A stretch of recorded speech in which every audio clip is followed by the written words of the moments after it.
أعوذ بالله من الشيطان الرجيم بسم الله الرحمن الرحيم کہ بندے کا اللہ سے ملاقات کے اوپر ایمان ہو، رب سے ملاقات ہوگی، اس کے اوپر ایک صاحب ایمان کا پختہ اور کامل یقین ہونا چاہیے، کیونکہ اللہ تبارک و تعالی سے ملاقات برحق ہے، یقینی ہے۔ بخاری و مسلم میں نبی علیہ السلام کی وہ دعا مذکور ہے کہ جب آپ صلی اللہ علیہ وسلم تہجد کے لیے جاگتے تھے، وہ کلمات، اللہ کی تعریف کے کلمات آپ اپنی مبارک زبان سے ادا فرماتے۔ اس دعا کے اندر یہ کلمات بھی ملتے ہیں، انت الحق، یا اللہ تو حق ہے، ووعدک حق، تیرا وعدہ بھی حق ہے، وقولک حق، اور تیرا قول فرمان بھی برحق ہے، ولقاؤک حق، اور تیرے ساتھ ملاقات یہ بھی برحق ہے، والجنت والنار حق،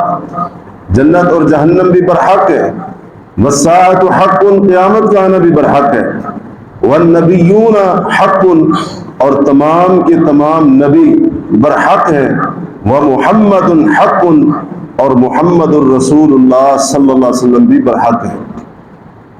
صحیح بخاری اور صحیح مسلم میں حضرت عدی بن حاتم الطائی رضی اللہ عنہ کی روایت ہے،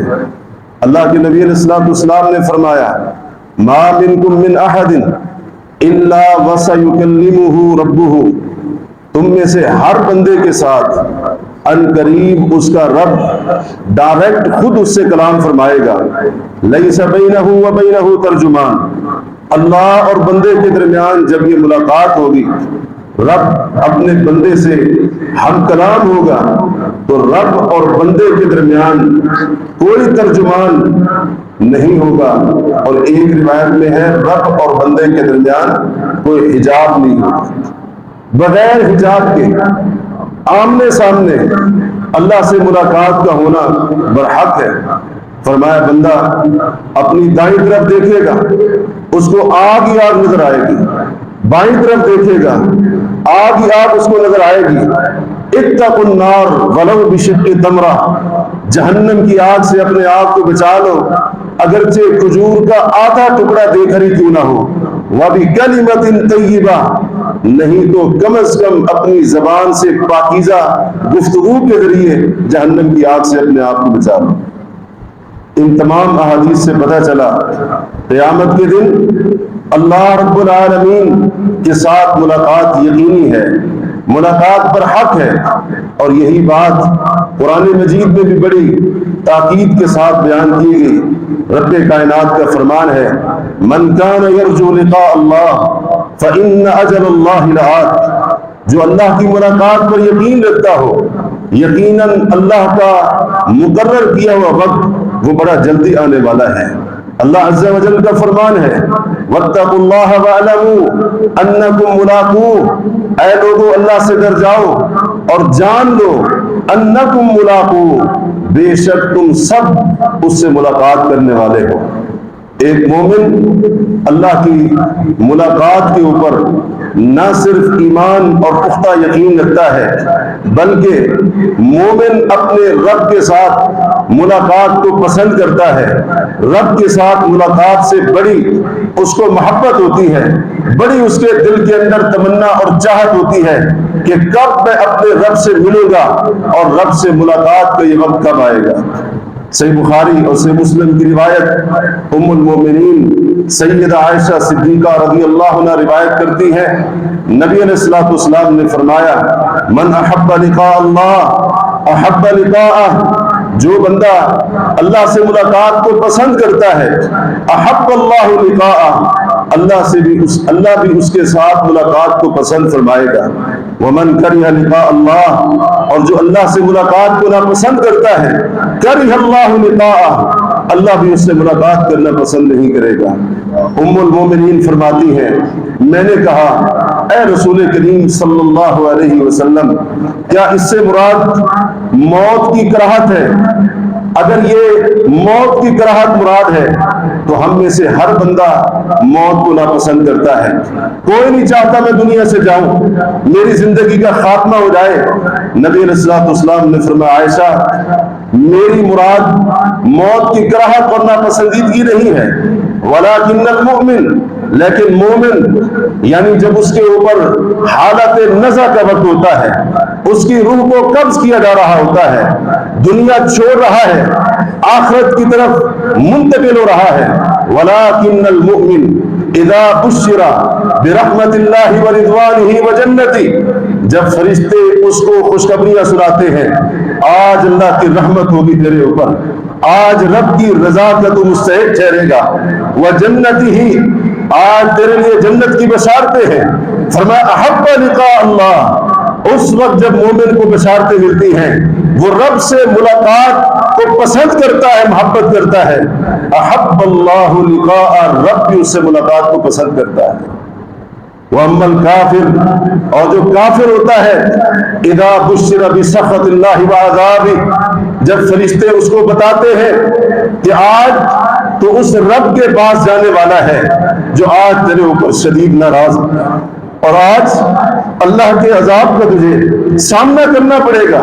فرمایا کریہ لقاء اللہ، یہ عذاب کی، رب کی ناراضگی کی باتیں سن کر وہ اللہ سے ملنے کو، ملاقات کو ناپسند کرتا ہے. فکریہ اللہ لقاء، اللہ بھی اس کے ساتھ ملاقات کو ناپسند کرتا ہے. یہ مومن کی کیفیت ہوتی ہے، اتنا اس کو یقین اور اتنا اس کا ایمان پختہ ہوتا ہے رب کے ساتھ ملاقات کے اوپر. وہ تو چاہتا ہے میں اپنے رب سے ملوں، اللہ کے ساتھ میری ملاقات ہو جائے، اس سے محبت بھی کرتا ہے، اس کو پسند بھی کرتا ہے. اور اس کے مقابلے میں جس کا آخرت کی ملاقات کے اوپر یقین نہیں ہوتا ہے، رب سے ملاقات کے اوپر اس کا ایمان نہیں ہوتا، اس کی کیفیت یہ ہوتی ہے کہ وہ آخرت کی ملاقات اور آخرت کے دن اللہ کے سامنے حاضری اور پیشی اس کو بھلا دیتا ہے، اس کو نظر انداز کر دیتا ہے. اللہ رب العالمین پھر اس کے ساتھ یہ معاملہ فرماتا ہے فَنَذَرُ الَّذِينَ لَا يَرْجُونَ لِقَاءَنَا فِي طُغْيَانِهِمْ يَعْمَهُونَ، جو ہماری ملاقات کے اوپر یقین ایمان نہیں رکھتے، ہم ان کو ان کی سرکشی میں چھوڑ دیتے ہیں. یعمہون، اپنی بغاوتوں، جرائم، سرکشی کے اندر وہ بھٹکتے ہی رہتے ہیں، اور ایسے بھٹکتے ہیں اللہ تبارک و تعالیٰ ایسا ان کو ان کی بغاوت، سرکشی کے اندر ڈھیل عطا فرماتا ہے، مہلت دیتا ہے. فرمایا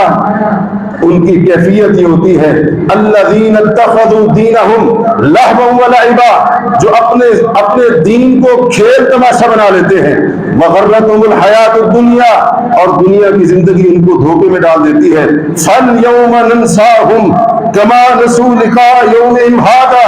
آج قیامت کے دن ہم ان کو اسی طرح سے بھلا دیں گے جس طرح انہوں نے دنیا کے اندر آج کے اس دن کی ملاقات کو بھلا دیا تھا. یہ ان لوگوں کا انجام ہوتا ہے جو دنیا کی مستیوں اور رنگینیوں کے اندر ایسے مست ہو گئے، دنیا کی زیب و زینت نے ان کی آنکھوں کو، ان کی عقلوں کو ایسا معاف کر دیا، اور ان کی آنکھوں کے اوپر، ان کی عقلوں دلوں کے اوپر ایسا پردہ ڈال دیا. آخرت کی ملاقات یاد نہیں، رب کے سامنے حاضری یاد نہیں، اللہ کی ملاقات کو فراموش، نظر انداز کر دیا، بلکہ اس کا انکار تک کر دیا. اللہ رب العالمین ان کو ان کی سرکشی کے اندر بھٹکتا ہوا چھوڑ دیتا ہے. اور جب قیامت کے دن رب کے سامنے پیش ہوں گے، اس وقت ان کی کیفیت یہ ہوگی، اگر دنیا میں کچھ اعمال اور نیکیاں کی ہوں گی، اللہ نے فرمایا والذین کذبوا بآیاتنا ولقاء الآخرہ حبطت اعمالہم، جنہوں نے ہماری آیتوں کو جھٹلا دیا، آخرت کی ملاقات کو انہوں نے جھٹلا دیا، حبطت اعمالہم، ان کی نیکیاں برباد ہو جائیں گی. اگر کوئی نیک اعمال دنیا میں کیے بھی ہوں گے، اچھائیاں کی بھی ہوں گی، لوگوں کے ساتھ بھلائی کی ہوگی، صدقہ خیرات وغیرہ کسی شکل میں کوئی اگر نیکی کی ہوگی، رب کی ملاقات کو جھٹلانے والے، اللہ کی آیتوں کو کی تکذیب کرنے والے، ان کی نیکیاں برباد ہو جائیں گی، اعمال کو تباہ کر کے رکھ دیا جائے گا. اللہ تبارک و تعالی نے فرمایا قد خسر الذین کذبوا بلقاء اللہ، وہ لوگ جو اللہ کی ملاقات کو جھٹلاتے ہیں یقینی بات ہے وہ خسارہ پانے والے ہیں۔ حتی اذا جاءتهم الساعة بغتہ، جب قیامت اچانک ان کے اوپر آ جائے گی، قالوا یا حسرتنا علی ما فرطنا فیہا، وہ کہیں گے ہائے ہماری تباہی، افسوس، ہائے افسوس پچھتاوا، ہم اسی قیامت کے بارے میں کوتاہی کرتے رہے تھے، یہ تو آج حق سچ بن کر ہماری آنکھوں کے سامنے قائم ہو چکی ہے۔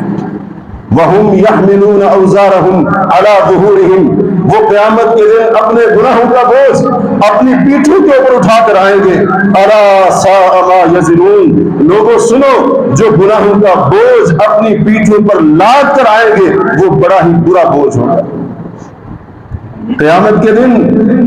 اللہ سے ملاقات کا انکار کرنے والے اور اس کو نظر انداز کرنے والے، اس کو جھٹلانے والے، دنیا کی رنگینیوں کے اندر کھو کر آخرت کی ملاقات کا مذاق اڑانے والے، ان کا حشر یہ ہونا ہے،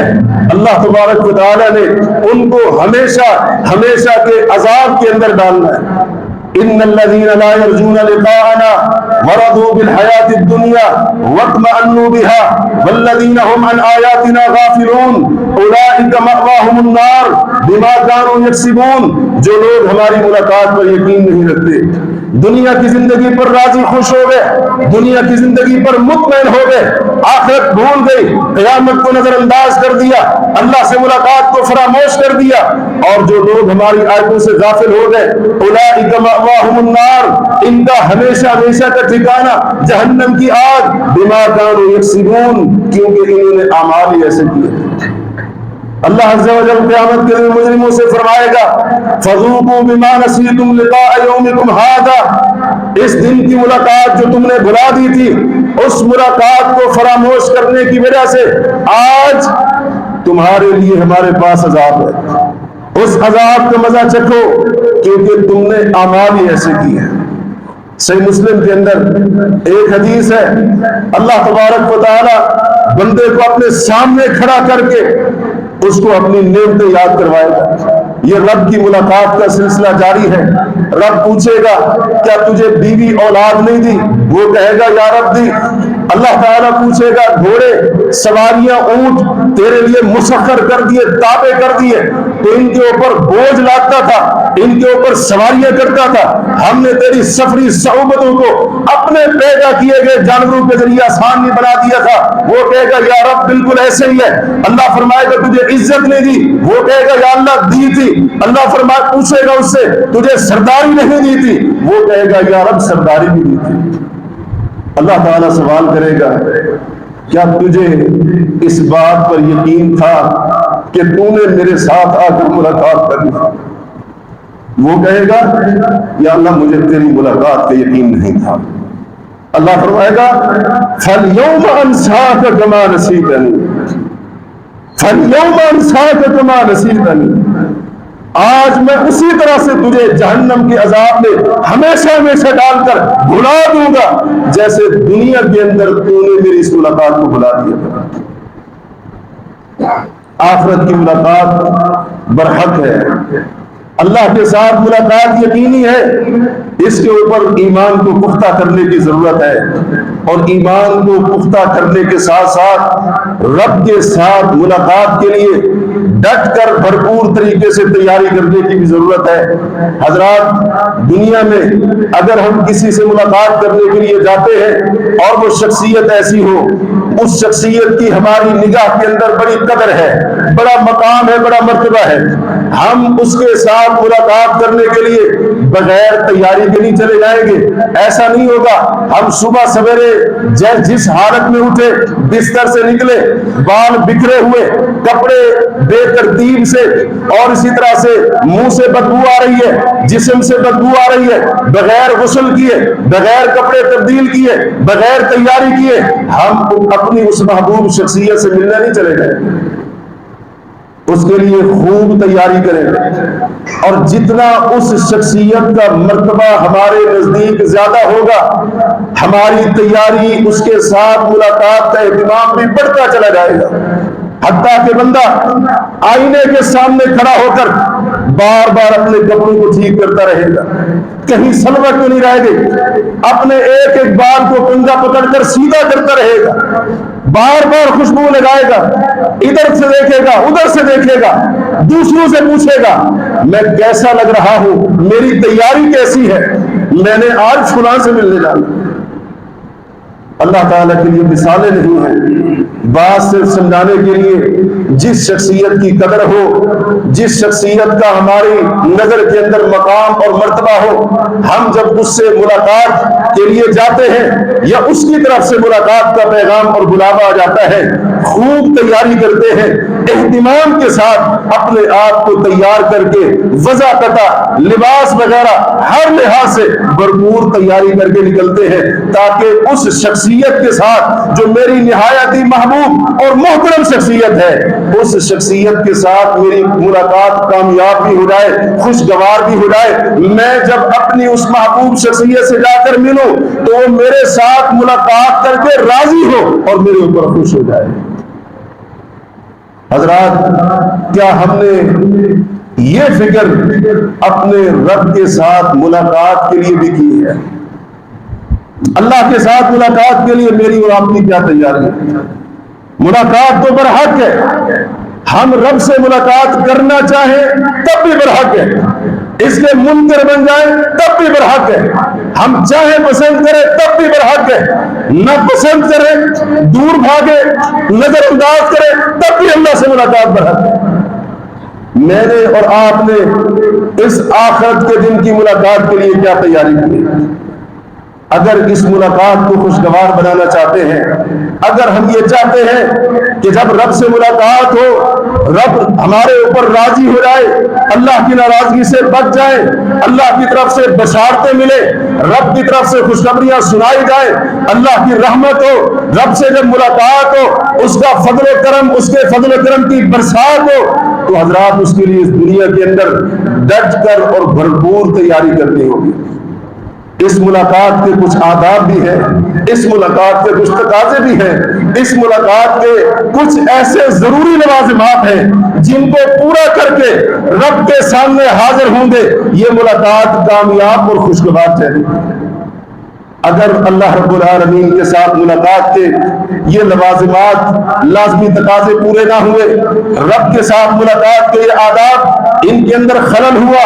اللہ کے ساتھ ملاقات نہ تو کامیاب ہوگی نہ خوشگوار ہوگی، اللہ کی رضا حاصل ہونے کی بجائے اللہ رب العالمین کے غضب اور ناراضگی کا شکار ہو جائے۔ اس کے لیے پہلی تیاری جو مجھے اور آپ کو کرنی ہے وہ یہ کہ ہم نے یہ دنیا کی زندگی اس طرح سے گزارنی ہے، اپنے آپ کو تکبر سے پاک کرنا ہے، فخر اور غرور سے اپنے آپ کو پاک کرنا ہے، ہمارے دلوں کے اندر کسی قسم کا تکبر بڑائی نہ ہو۔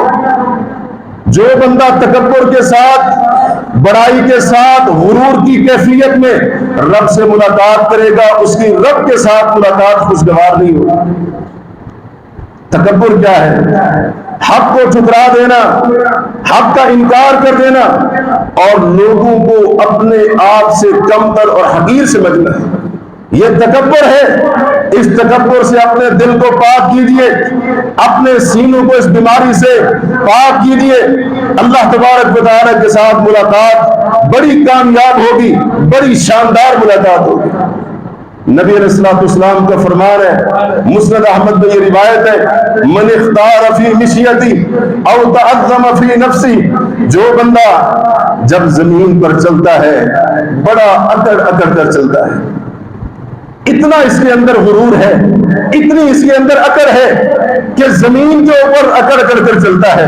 اس کی چال سے بھی پتہ چل رہا ہے یہ ایک متکبر انسان ہے، تکبر اس کے اندر اتنا کوٹ کوٹ کر بھرا ہوا ہے، ایک ایک قدم اس کے تکبر کی دلیل اور نشانی بن رہا ہے۔ او تعظم فی نفسی، یا اس نے آپ کو بڑا سمجھ لیا کہ میں بڑی شے ہوں، میں اتنی بڑی چیز ہوں، اپنے آپ کو اس نے بڑا سمجھ لیا۔ لقی اللہ وہو علیہ غضبان، جب یہ متکبر انسان رب سے ملاقات کرے گا رب اس کے اوپر ناراض ہوگا۔ اللہ اس کے اوپر راضی نہیں ہوگا۔ تکبر سے جان چھڑائے، تکبر سے جان چھڑائے، اپنے سینوں کو پاک کرے، دلوں کو پاک کرے۔ لاشعوری طور پر تکبر کی بیماری آج اس نے ہمارے دلوں کو، سینوں کو جکڑا ہوا ہے، ہمارے سینوں کو اس نے قابو کیا ہوا ہے، اور ہمیں پتہ بھی نہیں چلتا ہے کہ ہم کس وقت اس خطرناک اور موذی بیماری کے اندر مبتلا ہو جاتے ہیں۔ اللہ کے ساتھ اگر ملاقات کو ہم لوگ خوشگوار بنانا چاہتے ہیں، ہم چاہتے ہیں کہ ہر لحاظ سے کامیاب ملاقات ثابت ہو، اس کے لیے دوسرا کام یہ کرنا ہوگا، دنیا سے اس طرح سے جانا ہوگا کہ ہم مال حرام کما کر نہ جائیں، حرام پونجی اور دولت جمع کر کے اکٹھی کر کے اپنے پیچھے چھوڑ کر نہ جائیں۔ اگر کوئی بندہ حرام کماتا ہے، حرام کمائی کے ذریعے اس نے دولت کو جمع کیا ہے، پیسہ اس نے جمع کیا ہے، خزانے اس نے بنائے ہیں، بینک بیلنس اس نے بنائے ہیں، حرام کما کر اس نے پراپرٹیاں خریدی اور اس نے جناب دنیا کی جائیدادیں بنا لی، قیامت کا دن ہوگا اس طرح کا انسان جب رب کے ساتھ سامنے کھڑا ہوگا ملاقات کرنے کے لیے اللہ کے ساتھ، اس کی ملاقات ناکام ہو جائے گی اور وہ ملاقات انتہائی ناخوشگوار ہوگی، انتہائی ناخوشگوار ہوگی۔ جامع ترمذی کی روایت ہے، رسول اللہ فرماتے ہیں ان هذه الدنيا خاضرة حلوة، لوگوں آگاہ ہو جاؤ، یہ دنیا بڑی سرسبز ہے، بڑی میٹھی ہے، بڑا مزہ دیتی ہے، اس کا مال بڑا مزہ دیتا ہے، اس کی کمائی بڑا مزہ دیتی ہے، بہت ہی بظاہر اس کے اندر لذت اور پیسے سے۔ فرمایا فمن اخذها بحق، جو دنیا کا مال جائز طریقے سے، حق طریقے سے لیتا ہے، بورک لہ فیہ، اللہ اس کے لیے اس مال کے اندر برکت ڈال دیتا ہے۔ وَرُبَّ مُتَخَبِّدٍ فِي مَالِ اللَّهِ وَمَالِ رَسُولِهِ، بہت سارے ایسے لوگ جو اللہ اور اس کے رسول کے مال کو ناحق طریقے سے حاصل کرتے ہیں، ناجائز طریقے سے مال اکٹھا کرتے ہیں۔ فرمایا جب اللہ سے ملاقات کریں گے فَلَهُ النَّارُ يَوْمَ يَلْقَى اللَّهُ، اس کے لیے جہنم کی آگ ہوگی اس دن جب وہ اللہ سے ملاقات کر رہا ہوگا۔ حرام کمائی سے اپنے آپ کو بچائے، حلال کمائیں، بے شک تھوڑا ہی کیوں نہ ہو، حلال کمائیں گے، حلال بندے کی اللہ کے ہاں بڑی عزت ہے۔ محنت مزدوری کرنے والا، رزق حلال کے لیے خون پسینہ بہانے والا اللہ رب العالمین کا محبوب بھی ہے، پیارا بھی ہے، کیونکہ جو متقی ہوتا ہے رب سے بڑی محبت کرتا ہے۔ اس لیے جب رب سے ملنا تو اعمال نامے کے اندر حرام کمائی کے ریکارڈ موجود نہ ہو، حلال کمائی وہاں پر اعمال نامے میں لکھا ہو یا رب یہ تیرا بندہ جو تیرے سامنے آ کر کھڑا ہے، تیرے ساتھ اس کی ملاقات جاری ہے، اس کے نام اعمال کے اندر رزق حلال کے لیے کوشش لکھی ہے اور اس نے کبھی حرام کے بارے میں سوچا بھی نہیں تھا۔ جو انسان حرام کماتے کماتے دنیا سے چلا گیا، اس کی قیامت کے دن اللہ کے ساتھ ملاقات انتہائی ناخوشگوار ہوگی۔ تیسرا طریقہ، تیسرا کام، اگر ہم لوگ قیامت کے دن اللہ کے ساتھ خوشگوار ملاقات چاہتے ہیں، ہم چاہتے ہیں رب کے ساتھ ایسی ملاقات ہو،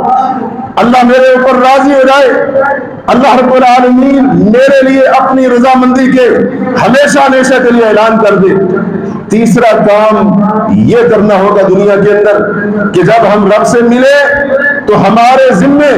اللہ کے بندوں میں سے کسی بندے کا حق ہمارے ذمے نہ ہو۔ اگر ہم نے اپنے رب کے ساتھ اس انداز سے ملاقات کی کہ ہمارے ذمے بندوں کے حقوق میں سے کئی حقوق تھے، یاد رکھیے اللہ کے ساتھ ملاقات کامیاب نہیں ہوگی، خوشگوار نہیں ہوگی۔ صحیح بخاری سے مسلم میں سیدنا عبداللہ بن مسعود رضی اللہ عنہ کی روایت ہے، اللہ کے رسول نے فرمایا من حلف علی مال امرئ مسلم بغیر حق، جس نے کسی مسلمان کا مال نہ حق ہتھیانے کے لیے، اس کو چھیننے کے لیے جھوٹی قسم اٹھائی، فرمایا لقی اللہ وہو علیہ غضبان، جب یہ جھوٹی قسمیں اٹھا کر اپنے مسلمان بھائی کے حق کے اوپر ڈاکہ ڈالنے والا اللہ سے ملاقات کرے گا، رب اس کے اوپر ناراض ہوگا، اللہ اس کے اوپر ناراض ہوگا۔ پھر نبی علیہ الصلوۃ والسلام نے سورۃ آل عمران کی آیت پڑھی، ان الذین یشترون بعہد اللہ وایمانہم ثمنا قلیلا، جو لوگ اللہ کے ساتھ کیے گئے وعدوں کو توڑ کر اور اپنی قسمیں توڑ کر جو قسمیں اٹھائی تھی، ان کے بدلے میں وہ تھوڑی سی دنیا کی قیمت خریدتے ہیں، لیتے ہیں، ان کے لیے قیامت کے دن جہنم کی آگ ہوگی، رب ان سے رحمت والا کلام نہیں فرمائے گا، رب نظر رحمت سے دیکھے گا نہیں، اللہ ان کو گناہوں سے پاک نہیں کرے گا، اور ان بدبختوں کے لیے رسوا کن عذاب عظیم ہوگا۔ اگر رب سے خوشگوار ملاقات چاہتے ہو دنیا کے اندر، اپنے ان معاملات کو درست کر لو، زندگی اس طرح سے گزارو کسی کا حق ہمارے ذمہ نہ ہو۔ اگر لا علمی کے اندر غفلت کی وجہ سے کوتاہی ہو جاتی ہے، کسی کا حق مار بیٹھے، کسی پر زیادتی کر بیٹھے، تو پھر اللہ تعالی کے ساتھ خوشگوار ملاقات بنانے کے لیے ضروری ہے کہ ہم کسی دنیا کے اندر اس بندے سے حق معاف کرا لیں یا اس کا بدلہ چکا دیں۔ اگر یہ سب کچھ نہ ہوا، قیامت کے دن کی ملاقات بڑی سخت ہونے والی ہے، انتہائی ناخوشگوار ہونے والی ہے۔ سنن ابن ماجہ کے اندر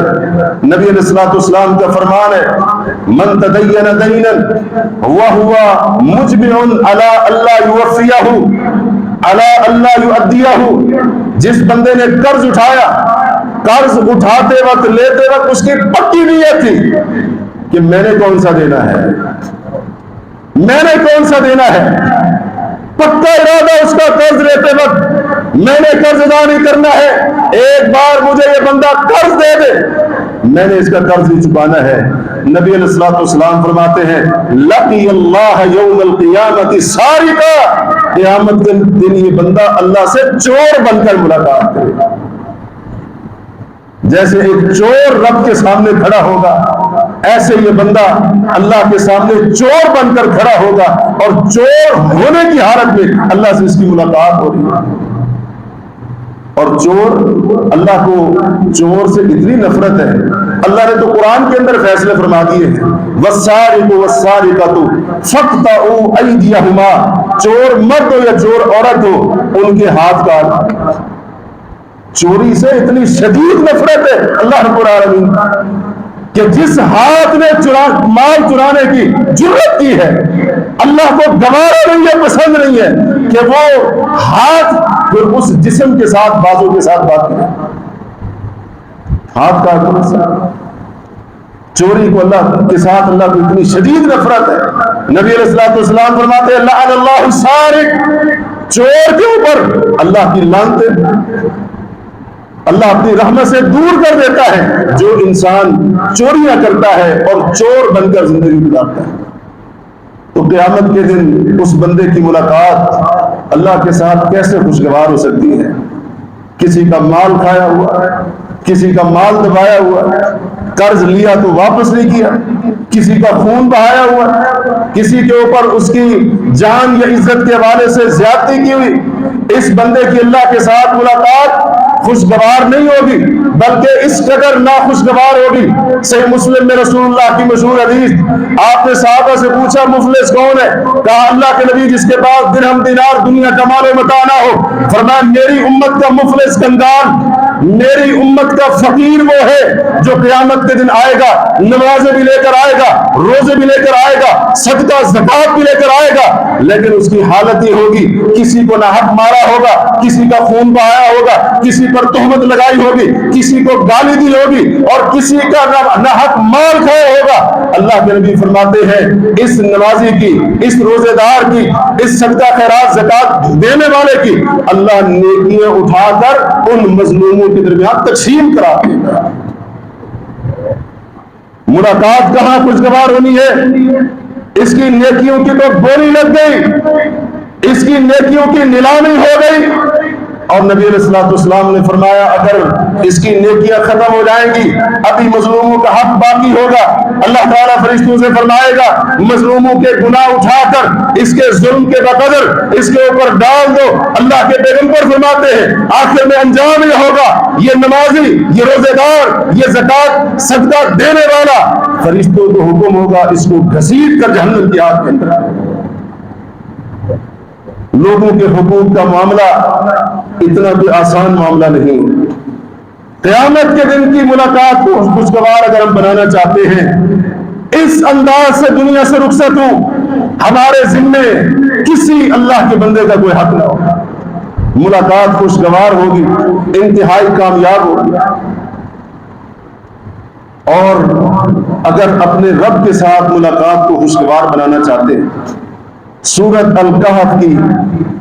آخری آیت اور اس کے بالکل آخری الفاظ، فمن کان یرجو لقاء ربی فلیعمل عملا صالحا ولا یشرک بعبادۃ ربہ احدا۔ فمن کان یرجو لقاء ربی، جو رب سے ملاقات کے اوپر یقین رکھتا ہے، فرمایا فلیعمل عملا صالحا، اللہ کا اس کو حکم ہے کہ وہ نیک عمل کر کے آئے، نیک عمل لے کر آنا، عمل صالح لے کر آنا۔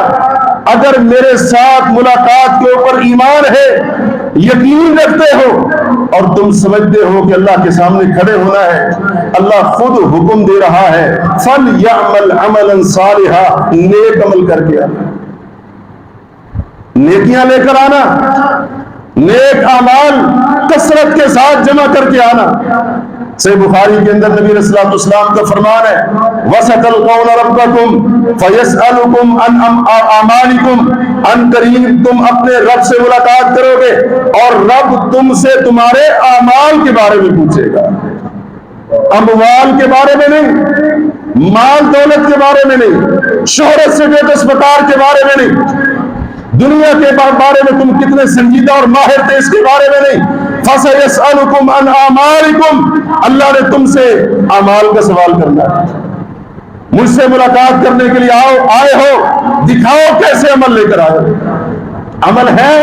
جی ہے۔ کس طرح کے عمل ہے؟ ذرا دکھاؤ تو صحیح۔ اللہ نے اعمال کے بارے میں پوچھنا ہے، اور اعمال صالحہ میں سر فہرست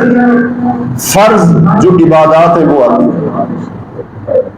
فرض عبادات آتی ہے۔ نبی علیہ السلام کی وہ مشہور و معروف حدیث ابو داؤد وغیرہ کے اندر اللہ کے پیغمبر نے فرمایا قیامت کے دن بندے سے سب سے پہلے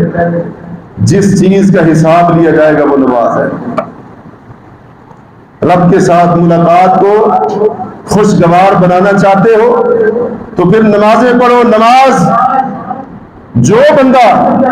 اللہ کے بلانے کے اوپر حی علی الصلاۃ حی علی الفلاح کی ندائیں آوازیں سن کر، الصلاۃ خیر من النوم کی صدائیں سن کر، جو اس دنیا میں رب کے گھر کے اندر نماز کی شکل میں رب سے ملاقات کرنے کے لیے نہیں آیا، قیامت کے دن اس کی رب کے ساتھ ملاقات خوشگوار نہیں ہو سکتی ہے۔ اس بات کو پلے باندھ لیجیے، سب سے پہلا حساب نماز کے بارے میں۔ اللہ کے نبی فرماتے ہیں نماز کے حساب کے اندر بندہ کامیاب، فقد افلح وانجح، مکمل طور پر فلاح پا جائے گا۔ اگر اس کے اندر ناکام، فقد خاب و خسر،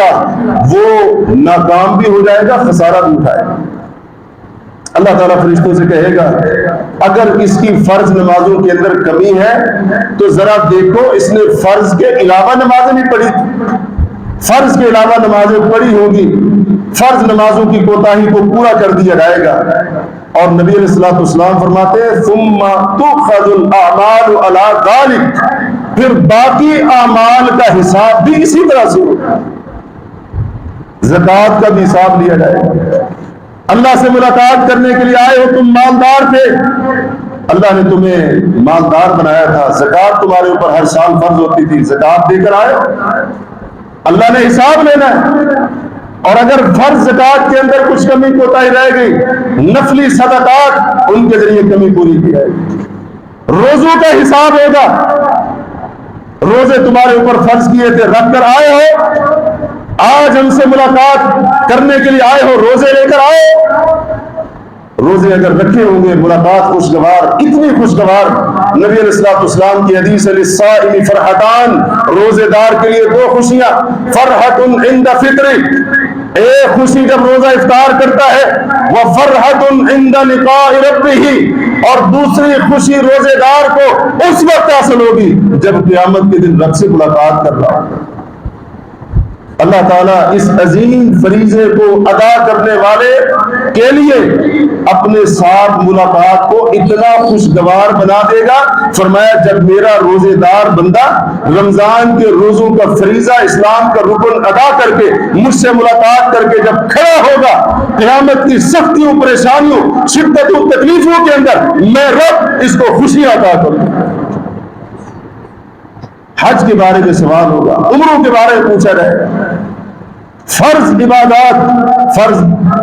عبادات یہ اعمال صالحہ میں سر فہرست ہے۔ فَلْيَعْمَلْ عَمَلًا صَالِحًا، نیک عمل لے کر آنا، نیکیاں لے کر آنا۔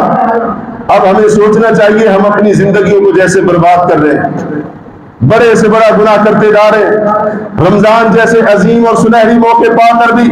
گناہوں سے باز آنے کے لیے، اللہ کی طرف رجوع کرنے کے لیے، توبہ کرنے کے لیے تیار نہیں۔ دلیل دیتے اللہ بڑا غفور رحیم ہے، اللہ رحمت فرمائے گا، اللہ کی رحمت میرے گناہ سے بڑی ہے، یہ ہم دلیلیں دیتے ہیں بڑے بڑے فرائض کو ضائع کر کے، اللہ کی حدود کو پامال کر کے۔ اب مجھے ذرا انصاف سے بتائیے، جو انسان اتنی جرت اور اتنی ڈھٹائی کے ساتھ رب کی بغاوتیں کرتا ہو، کیا اس کی رب کے ساتھ ملاقات خوشگوار ہوگی؟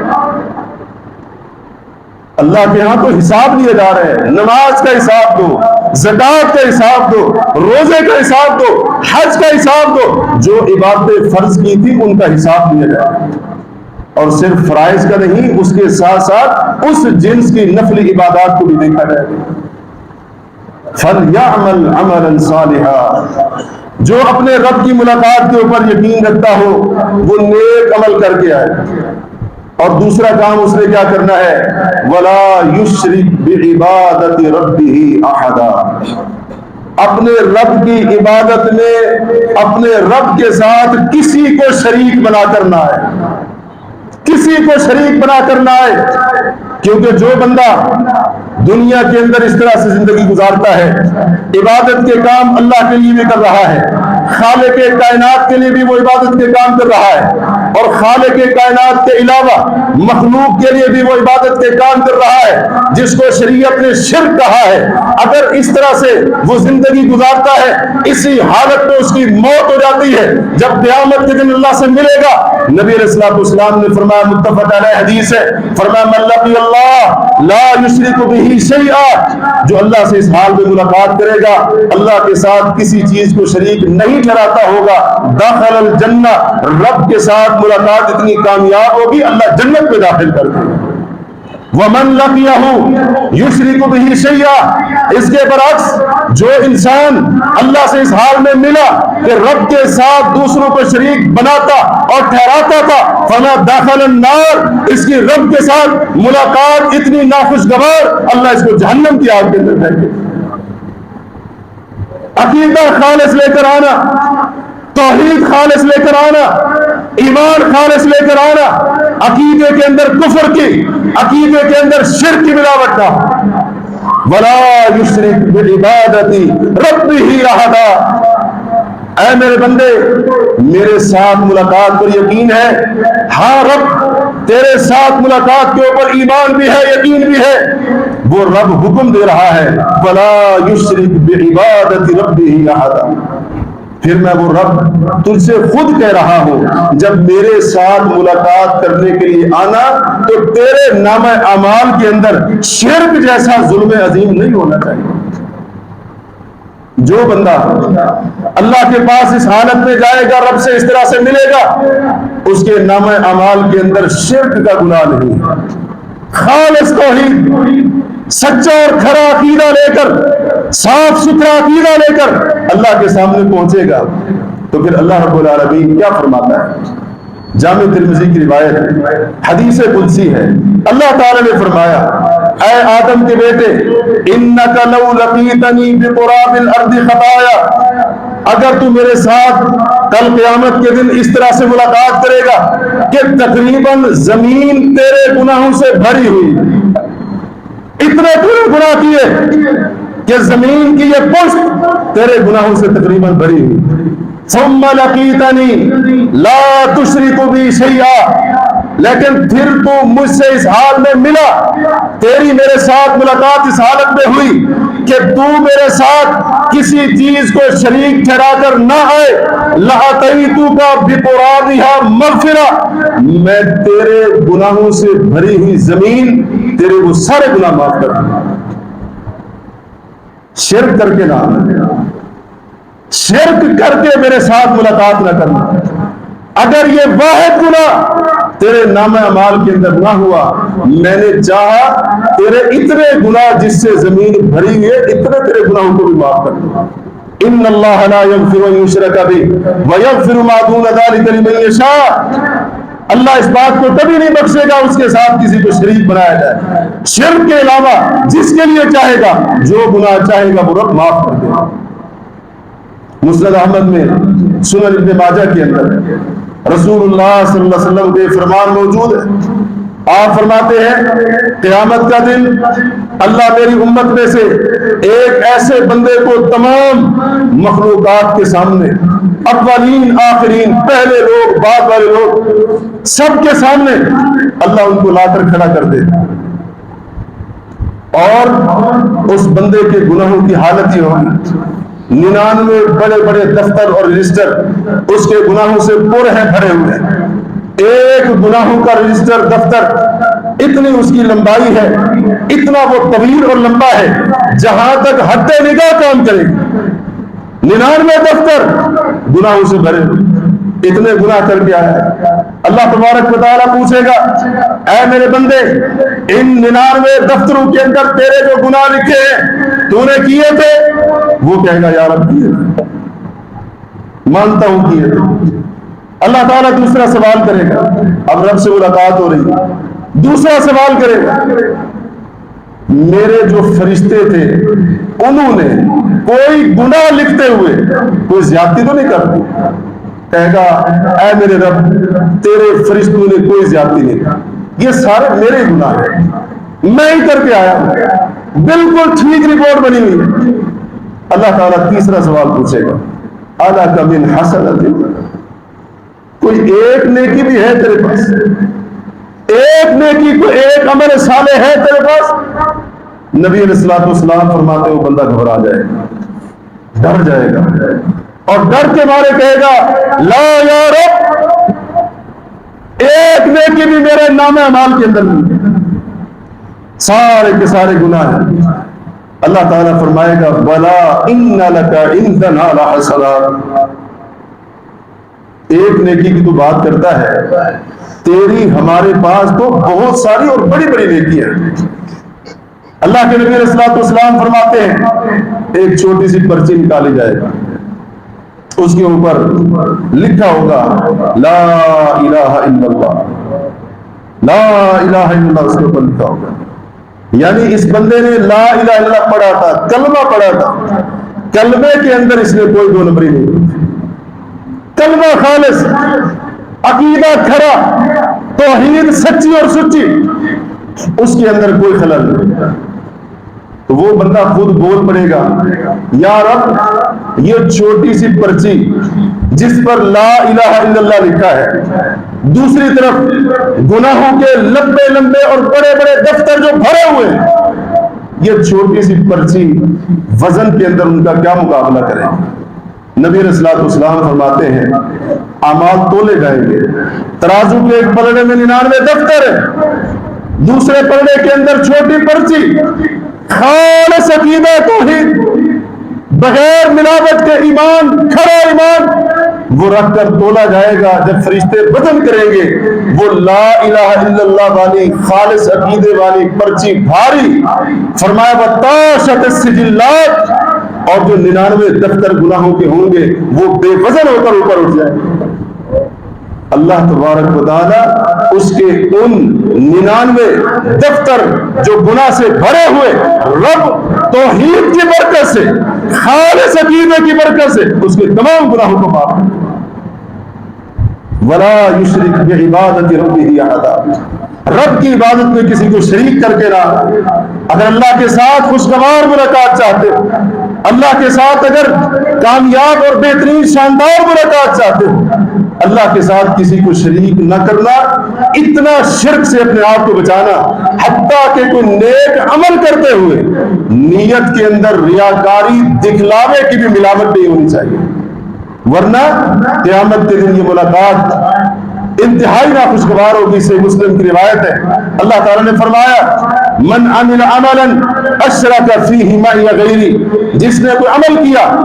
اور اس نے اس عمل میں میرے ساتھ کسی اور کو شریک بنا دیا، ترکتہ وشرکہ، میں اس کے عمل کو، اس بندے کو، اس کے عمل کو اور اس کے شرک کو چھوڑ دوں گا. اور مسند احمد کی روایت میں ہے اللہ تعالیٰ فرمائے گا قیامت کے دن، جاؤ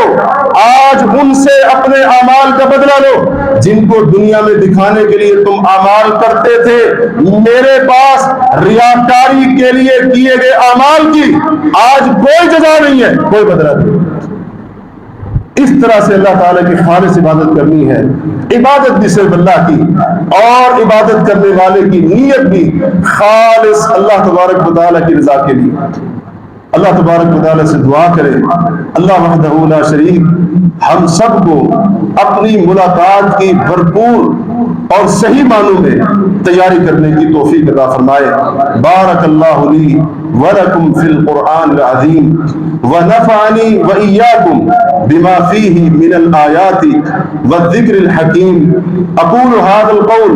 واستغفر اللہ لی ولکم ولسائر المسلمین والمسلمات فاستغفروه انه هو الغفور الرحیم.